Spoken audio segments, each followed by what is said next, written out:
ক্রিকেটারের রিটায়ারমেন্ট হয়, কিন্তু সিঙ্গারের রিটায়ারমেন্ট হয় কি? কোহলির রিটায়ারমেন্ট আমরা জানতাম যে একদিন হবে, বাট এটা কি হলো? জাকির খান কমেডি থেকে রিটায়ার করলো, অরিজিৎ সিং বলিউড থেকে রিটায়ার করলো। এটা সত্যি আনএক্সপেক্টেড। মানে যাদের শুনে শুনে আমরা বড় হলাম তাদেরকে রিটায়ার করতে দেখতে হবে, এটা কখন আমরা ভাবিনি। বিরাট কোহলি রিটায়ার করলো, লোকে অরিজিৎ সিং এর গান শুনে দুঃখ ভুললো।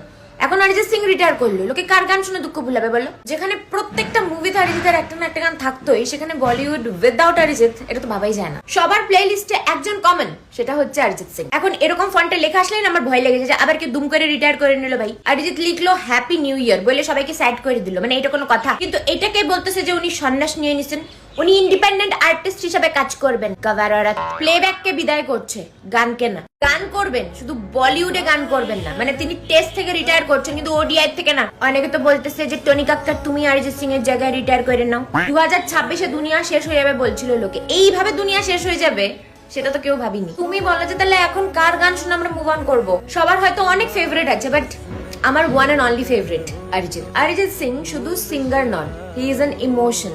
Deer Arijit, thank you for everything.